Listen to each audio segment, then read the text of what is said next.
Trump puts on a tariff and China puts on another tariff, and then Trump puts on a tariff and then there's another tariff from China. My future is being dictated by a measuring contest of existential proportions. And you want me to be calm about what? Uncle Trump, you have pressed the wrong button. So part of Trump's America First agenda is we need to put tariffs on China so we can strengthen manufacturing in the United States. What we need to do is offer American companies tariff relief while making sure those Chinese companies are paying up. With the way that you miss every single time, I am convinced that you wouldn't hit water if you fell off a boat. You clearly have no idea how tariffs work because they don't make China pay up, they are a tax on Americans. U.S. businesses pays those tariffs, which means higher prices for us and higher costs for manufacturers. That is why when Trump tried this, it flopped, factories struggled, farmers needed billions in bailouts, and jobs were lost, but go off, I guess. And then you went on to say that American companies should get tariff relief. So tariffs help, but also hurt. Which one is it? That's just corporate welfare, which conservatives claim to hate unless it benefits them, right? Also, companies outsource because it's cheaper, not just because of China. If China wasn't an option, they'd just move on to Vietnam, India, or Mexico. Tariffs do not bring jobs back, they just make everything more expensive while corporations keep playing the system. Trump's tariffs already failed, just like every Republican economic plan that sounds tough, but actually just screws over working class Americans.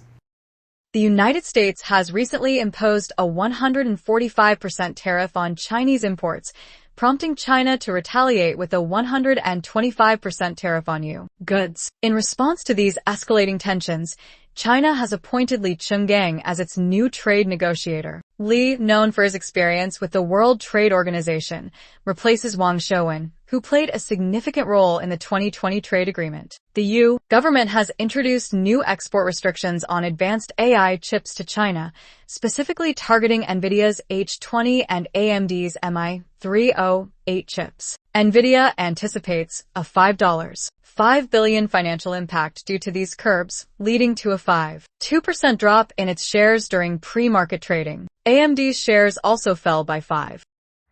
Trump has just told the World Economic Forum that if they want to sell products in the United States, they must be made in the United States, or you're going to have to pay a tariff.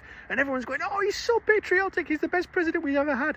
They're all losing their shit over it and want to have their babies, but they don't realize the truth behind what this actually means. It just means that the cost of living in the States is going to go up. Again, why? Look at it from a manufacturer's point of view. Why would you manufacture something in the United States that you already have infrastructure elsewhere to manufacture? You're going to have to move your infrastructure. You're going to have to pay the American workforce to work for you. They're not cheap. So the price of the product is going to go up anyway if they manufacture in the States. So why not just keep manufacturing where they're manufacturing right now and pay the tariff? They don't mind paying the tariff. Why? Because the price of the tariff goes on the price of the product that they're selling. The American people are going to pay the tariff. But guess who gets to keep the tariff?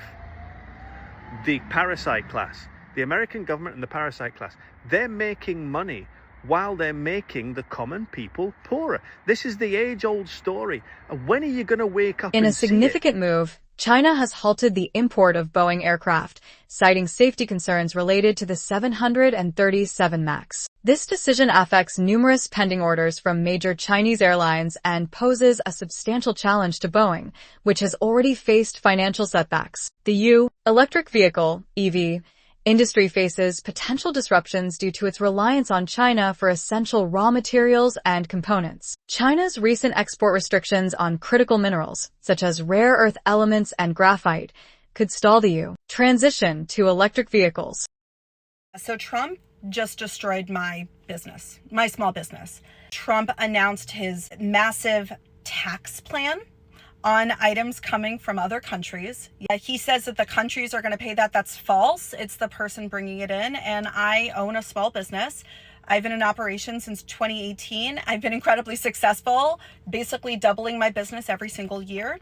And it's not a product that can be made here in the United States. But I've had a lot of people say, well, what about the tariffs before? Yeah, I didn't have any. That was 0% tariffs for me, 0% tax.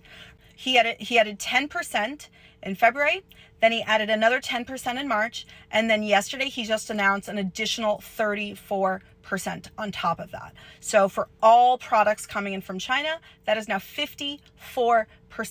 So most retail goods, stores, products there's about a 30 to 40% profit margin, okay? Profit margin. That profit margin, a lot of the times, it's not even a living wage, okay? But that 30 to 40% is how the people that own that business are able to live. And then there's still other expenses on top of that. 54% tax is more than the profit that most retailers or business owners would make. A 54% tax. And I'm just paying that money straight to Trump. Amid these developments, Chinese state media has urged President Trump to stop whining over tariffs, reflecting the heightened rhetoric between the two nations. As both countries navigate this complex trade landscape, global markets and industries remain on edge, anticipating further developments. Stay tuned for more updates on this evolving story. Don't forget to like, subscribe, and hit the notification bell to stay informed.